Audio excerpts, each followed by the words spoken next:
গত কয়েকদিন আগে 2023-24 শিক্ষাবর্ষে যে সকল ছাত্রছাত্রীরা মাধ্যমিক পরীক্ষা দিয়েছিলে তাদের কিন্তু রেজাল্ট প্রকাশিত হয়েছে এবং রেজাল্ট প্রকাশের পর থেকেই কিন্তু বিভিন্ন স্কুলে একাদশ শ্রেণী অর্থাৎ ক্লাস 11-এর ভর্তি প্রক্রিয়াও কিন্তু ইতিমধ্যেই শুরু হয়ে গেছে এবং তোমাদের মধ্যে কিন্তু অনেকেই বিভিন্ন স্কুলে বা নিজেদের স্কুলেই একাদশ শ্রেণী বা ক্লাস 11-এ কিন্তু ভর্তি হয়েও গেছো আশা করছি।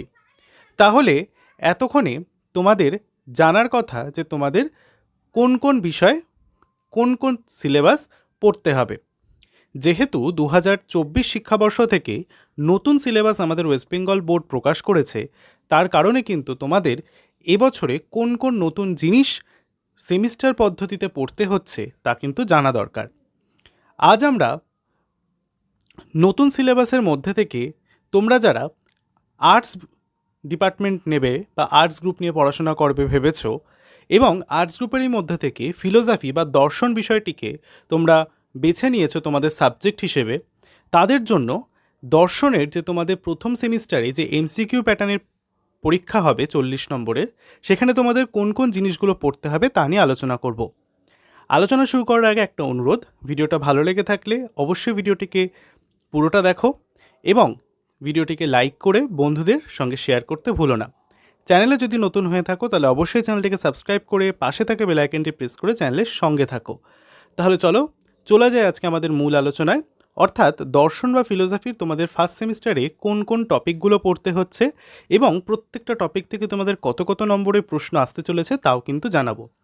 তাহলে আমরা বোর্ডের যে নির্ধারিত সিলেবাস রয়েছে, যে অফিসিয়াল সাইট থেকে পিডিএফের সিলেবাসটা দেওয়া রয়েছে সেটা তোমরা দেখতে পাচ্ছ, এখানে লেখা রয়েছে West Bengal council of higher secondary education syllabus for class 11 and 12 subject philosophy. Direct যদি আমরা সিলেবাসের দিকে এগিয়ে যাই তাহলে দেখতে পাবো প্রথম সেমিস্টারে তোমাদের যেটা পড়তে হচ্ছে, দেখো এখানে লেখা রয়েছে ফুল মার্কস বলে লেখা রয়েছে 40, অর্থাৎ তোমাদের প্রথম সেমিস্টারের পরীক্ষা কিন্তু 40 নম্বরে হবে, যেটা পুরোটাই হবে এমসিকিউ বেসড, অর্থাৎ বহু বিকল্প ভিত্তিক উত্তরের ভিত্তিতে কিন্তু তোমাদের পরীক্ষা হবে। এরপর আমরা যদি সিলেবাসটাকে দেখি তাহলে তোমাদের টপিককে দুটো ইউনিটে প্রধানত ভাগ করা হয়েছে।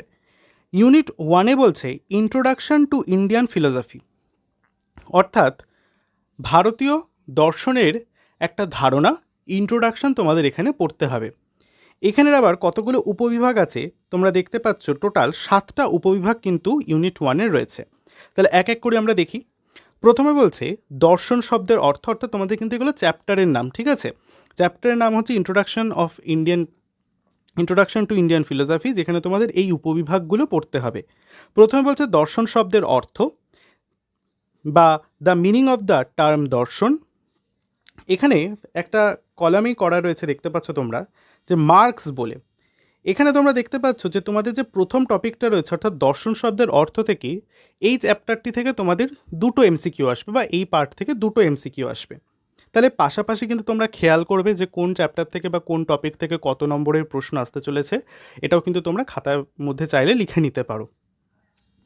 পরবর্তীতে বলছে ভারতীয় দর্শন সম্প্রদায়গুলির শ্রেণীবিভাগ সংক্ষেপে। সংক্ষেপে তোমাদের পড়তে হবে কি classification of Indian philosophical system in brief, অর্থাৎ সংক্ষেপে তোমাদের ধারণা নিতে হবে।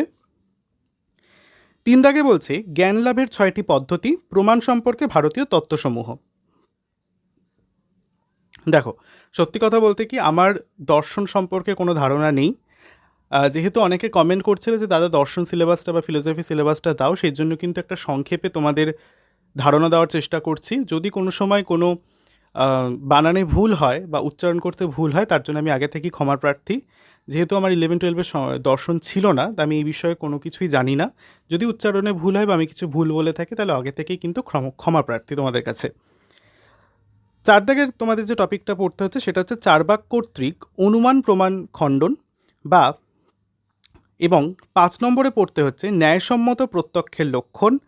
6 নম্বর টপিকে পড়তে হচ্ছে নির্বিকল্পক ও সবিকল্পক প্রত্যক্ষের পার্থক্য। 7 দাগে বলছে ন্যায় দর্শনের অনুমান সম্পর্কে বক্তব্য, যেখানে তোমাদের আবার 3টে তার সাব পয়েন্ট করা হয়েছে, যেমন অনুমতির লক্ষণ, পক্ষ, সাধ্য ও হেতুর ধারণা এবং ব্যাপ্তির স্বরূপ।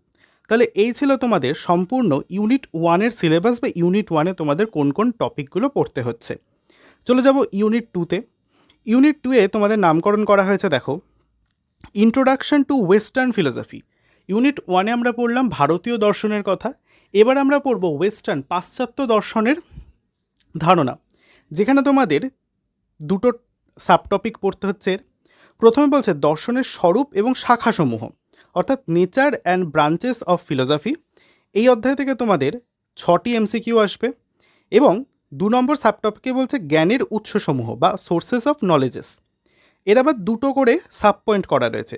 প্রথমে বলছে অভিজ্ঞতাবাদ, যেখানে লক, বার্কলে এবং হিউমের মতবাদ হয়তো পড়তে হতে পারে। এবং পার্ট 2-এ বলছে বুদ্ধিবাদ, যেখানে ডেকার্ট, স্পিনাজো এবং লাইবনিজ এই সমস্ত দার্শনিকদের তত্ত্বকথা পড়তে হতে পারে। তাহলে এই ছিল তোমাদের ফার্স্ট সেমিস্টারে দর্শনে কোন কোন টপিকগুলো পড়তে হচ্ছে তা নিয়ে একটা সংক্ষিপ্ত আলোচনা। যারা ক্লাস 11-এ দর্শন নেবে তারা কিন্তু অবশ্যই এই সিলেবাসটা দেখবে এবং বন্ধুদের মধ্যে শেয়ার করে দেবে, যারা ভাবছো যে তোমার বন্ধুরা দর্শন নেবে তোমার সঙ্গে। যারা ভিডিওটা পুরোটা দেখলে তাদেরকে অসংখ্য ধন্যবাদ ভিডিওটা পুরোটা দেখার জন্য।